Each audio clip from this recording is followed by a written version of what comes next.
Welcome once again. Time for some sales pipelines. So grab your board, catch a wave, and let's ride out into the surf with our surf rider, Matt Hines. How are we doing, Paul? I'm doing good today here. We're just it's a little hazy. I'm not sure if it's going to be a good day or bad day here in SoCal. Well, we are doing the show. I am live in beautiful Cleveland, Ohio today. Love it. Cleveland, Ohio. You going to the Rock and Roll Hall of Fame? I was there on Tuesday evening. We had a party there to start the conference. I'm here for Content Marketing World, the annual content marketer let our geek flag fly event. Me and 4,500 other content marketers, consumer, B2B, the whole gamut. It's been a lot of fun. The weather has cooperated. Lots of good learning, lots of new ideas. Anybody talking about podcasting or anything here, or what we're doing, or is that still on the frontiers of content creation and management? Oh no, I mean it's every year I continue to be impressed at the level of channel diversity that we see at this conference. I mean, I think a lot of content marketers that may be new to the space think of this as, you got a blog and you do your written content. Right. A lot of podcasts, a lot of video blogging, a lot of YouTube strategy. I think there's one gal who's I think we've talked about on the show quite a bit. Ann Hanley, she's the chief marketing officer at and one of the co-founders of Marketing Prof. She wrote a book called Everybody Writes, and she said once to me, she said, everything the light touches is content. And so if you think about it that way, it's interesting. You start to think, okay, well, you have your blog, sure, but then you've got your videos, you've got your podcasts, you've got your audio recordings, you've got what your sales team says on the phone. I mean, it's all content. Exactly. So fascinating stuff here. Well, thanks everyone for joining us on Sales Pipeline Radio. Appreciate everyone that's joining us live on the Sales Lead Management Radio Network. If you're joining us on the podcast, thank you for subscribing. And we are here every week, Thursday at 2:30 Eastern, 11:30 Pacific, focusing on the best and brightest ideas and thinkers in the world of B2B sales and marketing. Today, I am really excited. We've got a great guest and a great topic to cover today. We have Daniel McGinn, who is the senior editor of Harvard Business Review and the author of the brand new book, Psyched Up, How the Science of Mental Preparation Can Help You Succeed. Daniel, thank you so much for joining us today on Sales Pipeline Radio. Hi, Matt. I'm happy to be here. Awesome. Well, I really want to talk about this new book and talk a little bit about Harvard Business Review as well. But let's start with the book. You know, where did this come from? Did the idea of this book come from some of the work you've been doing on the Business Review? Or kind of talk about where this came from and why you chose this topic. Sure. The book actually comes from three different origin points. The first was in high school, I was a football and basketball player. I wasn't very good at either of the sports. I spent a lot of time on the bench, but I became fascinated by the things that the coaches and the players would do in the locker room to get themselves psyched up for the game. So this was sort of a teenage fascination of mine. When I became an adult, the second thing that happened is I would occasionally meet people in their professional lives, doctors, lawyers, accountants, what have you, who had sort of a similar psych up ritual before their most important moments at work. So I saw some carryover here. And then the third thing that happened is when I came to Harvard Business Review and became an editor, I started to see academic research that focused on this idea that if you do a certain set of things in the final moments before you perform an important activity, you might be able to change the trajectory and do a little bit better. So those are the three origins of it. Interesting. And I think when I think about mental preparation, I think about just getting myself organized, getting myself ready. I mean, psyching myself up is one thing, but what are the elements of mental preparation that you found are most prominent in the people that do it successfully? Well, first I draw a line between what I would consider practice and what I would consider getting psyched up. So let's use music because it's a simple example. If you want to play the piano at Carnegie Hall, getting yourself psyched up is not going to be very useful if you haven't spent thousands of hours actually becoming proficient at the piano. So if you're in sales, knowing your product, knowing exactly what you want to say during your sales presentation, knowing how to listen to customers and answer questions and sort of command the room, those are all the substantive practice of what you want to do. When I think about psyching up, I think about smaller tweaks to your emotions and your mindset before you go in the room to incrementally increase the odds that you're going to be successful. So I think of things like techniques to turn down your anxiety level, to turn up your confidence level, and to get your energy level right where you want it to be to give the perfect pitch. So let's talk about a couple areas of that. And I think focus for me is a big part of mental preparation. And a lot of people that get prepared, that put themselves in a situation to be successful and to focus and to perform, can sometimes lack focus in the moment. We have, alerts and all kinds of other distractions flying at us. How important is focus as a part of executing on that preparation? And what can people do to be better at delivering that focus for themselves? So no question. If you think about the opposite of focus would be distraction, and distraction is only going to hurt your performance in just about anything you do. So anything you can do to tune out those distractions and increase your focus is going to pay off performance-wise. One set of things you can do to try to tune out those other things is come up with a pre-performance routine or a pre-performance ritual. This is very common in athletics. If you watch Olympic sports, if you watch golf, before those athletes do their activity, they tend to engage in a sequence of thoughts and actions that are the same way every time. It helps them recall the practice that they've done to become world class at what they do. It helps them tune out those distractions. It's sort of like the firing sequence of turning something on. And it's something that professionals can learn to do too. In the book, I describe a neurosurgeon who, before he goes into brain surgery, he has about a 5-minute ritual that he does the same way every time. It helps him tune out what was going on before he walked into the OR, and it gets rid of those distractions and increases the focus. We're talking again today with Daniel McGinn, who's the author of Psyched Up, How the Science of Mental Preparation Can Help You Succeed. You can find the book on Amazon. It's available. It's fantastic. It's lots of great stories. The work you've done on Harvard Business Review, did that give you a lot of sort of the input for this? I know, for instance, you do a lot of work on the best performing CEOs in the world annual ranking for HBR.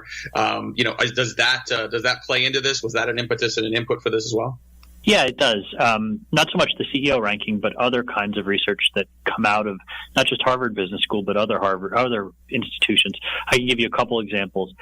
Probably the best known example of research that fits under the heading of mental preparation would be the work that Amy Cuddy of Harvard Business School has done on power posing. She has a TED Talk that's been watched like 41 million times. It's the most watched TED Talk in the history of the series.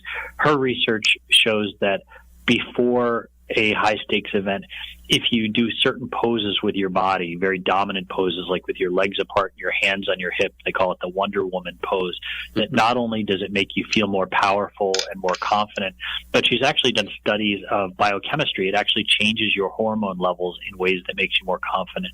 So that's one example. But out of our business school here, there's been research on group rituals before performance. There's been studies of ways to reduce your anxiety before you're on an on-stage performance. So even though we think of business schools as studying like strategy and marketing and these big topics, they do study personal performance, and a lot of the studies at places like that helped fuel this book. Well, you talk about rituals. I think in the book you literally call it meaningless rituals, which I think what you mean by that is that they really don't have no bearing on what's about to happen, but they're clues. They're mental triggers, really, right? Because they really sort of get you in the mindset, make you calm down a little bit and put you in the right zone to perform your best. Yeah, so there have been studies, especially in sports, there's been studies across sports that people who have a routine, who do the same thing every time before they perform, they just do better. So, it's sort of a proven thing. And I'd argue that it's time to take those out of just the sports arena and move them into our professional lives. Think about if you're about to make the sales call that's going to either make or break your quarter. You're sitting in the waiting room waiting to go in. You have a couple of choices at that point. You can, run through your presentation in your head for the 10,000th time. You can sit there being nervous, or you can have a set of routines that helps you increase your confidence. So one of the things people will often do is recall their greatest hits. Think back to a moment when you just crushed it in your field of endeavor. Before I got on with you today to talk on the radio, I went back and listened to the best radio interview I ever did because it sounds really good. And it reminds me, hey, on a good day, you can really crush this. That sort of makes me feel more confident. It increases the odds that I'm going to be able to perform well today. So in our own lives, I think it's important to find things that you can do in those final moments that'll help you be more constructive. I love it. I love it. There are so many great stories in this book, and I really encourage folks to pick up a copy and read it for yourself. But before we have to take a break, and because today, as we record this Thursday, it is the first day of the new NFL season, the world champion New England Patriots will be kicking off their season this evening at home. You've got a story in the book about the New England Patriots hiring a DJ from the Red Sox to help them win. Share a little bit of that story for folks, please. Sure. There's a guy. So I'm located outside of Boston myself. I'm about a mile from Fenway Park. The Red Sox have a DJ who picks all the music during batting practice, during pregame, between innings, and he helps the Red Sox players with their walk-up music, the songs that they hear while they're walking to home plate. So he's really an expert in helping pick songs that amplify what's going on, that get the energy level right in the ballpark. A few years ago, the Gillette Stadium, the Patriots fans were not particularly happy with the music. They tended to play the same set of songs over and over and over. So they brought the Fenway DJ over. They gave him a tryout. It went really well. So now he goes back and forth. He'll be at Gillette tonight choosing songs and playing them at moments when he thinks that he can amp the crowd up and that crowd energy is then going to help the players in the field. So it really does have a part of the home field advantage we enjoy there. I mean, this is really a lot about emotion too, right? I mean, like it is in the, whether you were talking about the meaningless rituals or just, listening to a song that just quote unquote gets your juices flowing, emotion, and in some cases sort of irrational response to music like that, it plays a real role here, whether you're cheering on your team or going into that sales call.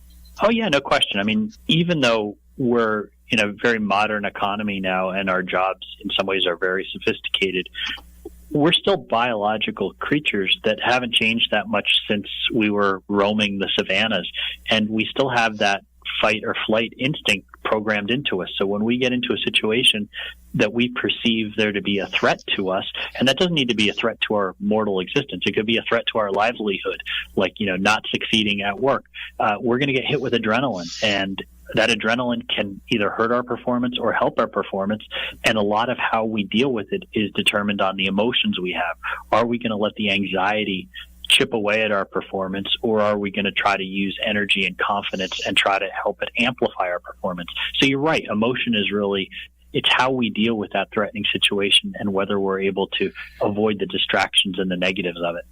Well, and you raise the issue of the double-edged sword there, right? I mean, think when you get psyched up, when you get emotional, it's easy to channel that into either good or bad outcomes. And sometimes when you are emotional, you're sometimes not at your best decision-making ability. So to be able to do that in the right focused area and then harness that in the way that you need it is really, really important. Great stuff today. We got Daniel McGinn on Sales Pipeline Radio. He's the author of Psyched Up: How the Science of Mental Preparation Can Help You Succeed. We got to take a quick break and pay some bills. We're going to come back, talk a lot more about the book. We're going to be talking. We're going to have Daniel tell a story about Stephen Colbert's pen. We're going to talk about what happens when you over prepare and if that's possible and what you could do to avoid that. We'll be right back. You're listening to Sales Pipeline Radio. Are you having trouble aligning your sales and marketing teams? To see positive results from your sales development efforts, you need to build a repeatable, scalable marketing and sales engine that unites both groups. Work towards common goals as a team, not just an individual. Get the recording for the Modern Marketers Workshop, Sales Development, the essential building blocks for revenue growth. A fully online, on-demand workshop that includes an interactive workbook, the presentation slides, and templates, all for $195. Visit www.heinzmarketing.com/workshops. That's HEINZ marketing.com and get started now. In a world where the speed of innovation and change in B2B marketing has never been greater, the only thing bigger is the need for clarity, for a blueprint, for a guide to what's really working and how to apply it specifically to increase sales pipeline growth, velocity, and conversion. That's what you'll find in the Modern Marketer's Field Guide. Download it free at heinzmarketing.com. It encompasses the entire sales and marketing pipeline, but in quick bursts with lots of specific, actionable ideas, strategies, and tactics you can put to work right away. The loaded table of contents helps you narrow in on and tackle a problem you're solving right now. Then you can come back when you need something else. Download your free copy of the Modern Marketer's Field Guide at heinzmarketing.com. That's HEINZ marketing.com. All right, let's get back to Matt and his guest. And before we do, I just want to say I've learned something from listening to this show already here. As the engineer, I think I'm going to have some little pieces of music that if the interview is lagging or sagging, I'm just going to jump in there like the DJ at the stadium and start playing music here to pump up the crowd here. I'm glad you didn't make it's going to be like the orchestra at the Oscars. You're going to whisk us off. Okay, that'll be enough, guys. Just move along. Appreciate that. It's amazing. I mean, this is such a fascinating topic, right? Because I think, whether it's music, I mean, when I was growing up playing baseball, I had a Metallica song, a specific song I would listen to before I went and played, and I'd play it at full blast, and it really just got me pumped up. I want to talk a little bit about bacon here relative to that in a second. But if you are enjoying this conversation, you will probably enjoy a lot of conversations we have here on Sales Pipeline Radio. You can join us live every Thursday, 2:30 Eastern, 11:30 Pacific. If this is new to you, you can subscribe on our podcast at the iTunes Store and Google Play, and every episode is available on demand. Every episode we've ever recorded of Sales Pipeline Radio is at salespipelineradio.com. Coming up next week, we've got Anthony Iannarino, one of the most innovative, one of the most forward-thinking sales writers, bloggers, speakers today. We're going to be talking about his new book, The Lost Art of Closing. Following Anthony, we've got Liz Pierce. Liz is the CEO of the startup Liquid Planner, a project management company in Seattle. She started at the company as a marketing consultant. She became the head of marketing. She became the COO, and she is now running the company. We're going to be talking about how you can treat a marketing and sales role and turn that into a leadership position. And coming up in October, we just booked Rand Fishkin, the Wizard of Moz, the founder of Moz, and one of the most innovative thinkers in the SEO space. So lots of great guests coming up. More today, though, with Daniel McGinn. He's the author of the book Psyched Up, How the Science of Mental Preparation Can Help You Succeed. And I want to talk a little bit about humor. When I was growing up, the church, Daniel, that I went to, the pastor, whenever he went up to give his sermon, he would start with a joke. Sometimes that joke had something to do with his message. Oftentimes it didn't. But when I asked him about it once, he says, well, people like to laugh. People enjoy it. But he said, it also calms me down. He said, I get nervous whenever I go up to give a sermon. I want it to go well. And telling a joke makes me laugh, makes me comfortable, gets the congregation to laugh. And I've incorporated that when I present now. I will literally offer to people a recipe for my award-winning bacon. And then I've got pictures of the bacon, and I talk about bacon, and I've got some little sticky kind of things, but it calms me down. It makes me comfortable. Like it's the audience smiling and laughing. And so it's some of that I think is related to preparation, but it also is one of those, I think about it also, whether it's a meaningless ritual or whether it's just sort of a tact that sort of gets me where I want to go and raises my confidence level. Talk about humor as a part of this. Do you find that humor is an element that people use as part of mental preparation? Yeah, it can be. There's a risk associated with humor, especially if it's a joke you haven't told a lot before and you don't know whether it's going to go out well or not. The tactic you're describing, to me, it reminds me of something I talk about in the book, which is the use of what they call autopilot. So one of the things you need to do when you're getting psyched up is to decide whether this is the kind of activity that you'll be better off if you can just turn your brain off and not have to think. So I met a guy who's running a venture-backed company, so he's pitching the company a lot. He's on a lot of important sales calls. And he's found a way that for no matter what the audience is and no matter what the specific topic he's supposed to be speaking about at an event, he uses the same 3-minute opening every time. And it's a thing he's done probably 600 times at this point. So he can just turn his brain off. He knows it cold. He knows exactly where the pauses are, where the laugh lines are. It's well tested. And I think you're right that basically what you're saying is as soon as the audience gets comfortable that you know what you're doing and that this is going to be a good experience for them, the temperature in the room just changes a little bit. He uses this sort of autopilot opening to get past that point where everybody's just relaxed. They give them the benefit of the doubt. And I think humor can be one way to open with that. Autopilot is another. So speaking of humor, in the book, you have a couple stories about both Jerry Seinfeld and Stephen Colbert and, some props that they use to get a laugh. Can you tell quickly the story about Stephen Colbert's pen? Sure. Colbert and Seinfeld, I illustrate them. One of them, Seinfeld, has a very simple backstage ritual. If you watched him, it wouldn't look at all remarkable. It involves putting his jacket on at a certain time before his show and pacing in a certain pattern. Colbert has much more elaborate rituals. He rings a bell. He does certain hand gestures with his people in his company backstage.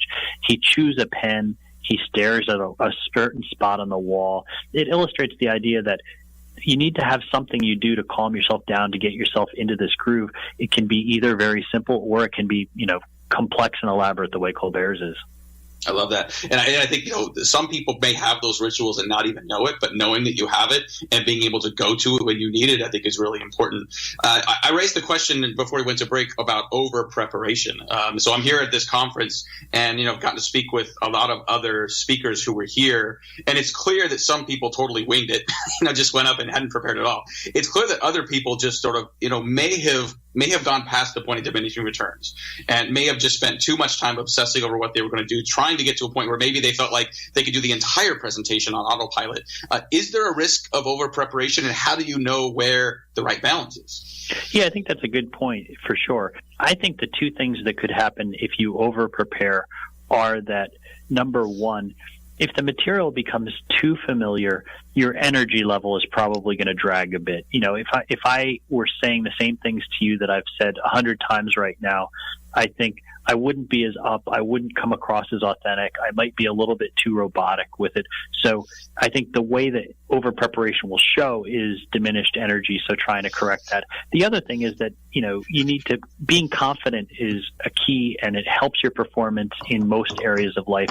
If you've over prepared, there's the chance you could be a little bit overconfident and it come off as a little bit cocky or arrogant. Mm-hmm. So that's sort of an attitudinal sort of thing that I think I would watch about over preparation for that. Got just a couple more minutes here with Daniel McGinn on Sales Pipeline Radio, the author of Psyched Up, How the Science of Mental Preparation Can Help You Succeed. Highly encourage you guys to check this out. You can find it on Amazon. It's in a variety of different formats, including Kindle. When I think about Psyched Up, as an introvert, I have mixed reactions to that. And I think sometimes introverts, as they think about the idea of getting psyched up, it is repelling to them. Are there different strategies that introverts or people that may be more shy should be following? Or is this really an opportunity to sort of get out of their comfort zone and do something that is going to help increase the consistency of their performance in those important situations? I'm an introvert as well, and I'd actually argue that if you're introverted like we are, it's even more important to be able to get psyched up, because a lot of the kinds of public performances that our jobs depend on, whether it's, meeting a new person in an interview setting or calling on an unfamiliar client or, pitching to a room, those things are harder for introverts to do. So getting them into a process that helps them feel a little bit more confident, a little bit less shy, a little bit more outgoing. I think the ROI for getting psyched up is higher for an introvert than it would be for an extrovert. So I think it's even more important in that case. Yeah, I would agree with you. All right, we have just a couple more minutes. A couple quick questions for you. You have been you're a lifelong journalist. You studied journalism. You've been at Newsweek. You've been 7 years now at Harvard Business Review. What's something that you've taken away from Harvard Business Review that I think a lot of people on this podcast read on a regular basis, get a lot of great insights on, whether or not they have an MBA, whether or not they went to Harvard, just really, really valuable. What has that experience taught you by being there? I guess the two things that come immediately to mind is that if you're facing a managerial problem or a business problem, even if it seems like it's totally unique and one of a kind, there's probably some research out there, some case study, some example of a company or a manager that's been through something similar in the past. There's the old quote that, we want to learn from history so that we don't repeat it. In business, I think maybe people don't pay enough attention to what's going on in the academy. And I think managers, if they learn to, look at publications and at research that come out of business schools, they're only going to be helped by that. The second thing is I get to deal with a lot of high-level CEOs as part of my job. They have the same kind of career stories we have. There were unlikely twists and turns. There was some dumb luck involved. They're very smart, credentialed, established, successful people. But they're just like you and me in the sense that, their lives often had this sort of lucky break at the right moment. So those are two observations from my daily work. Awesome. I appreciate that. Well, I really want to thank our guest, Daniel McGinn, the author of Psyched Up.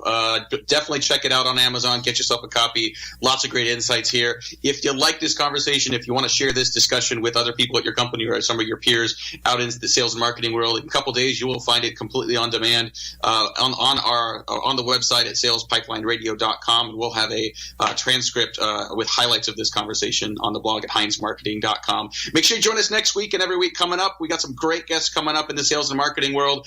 For my great producer, Paul, this is Matt Heinz. I appreciate you joining us. Thanks for joining us. Sales Pipeline Radio. You've been riding along on the Sales Pipeline. Brought to you from Matt Hines Marketing, right here in the Funnel Radio channel for at-work listeners like you.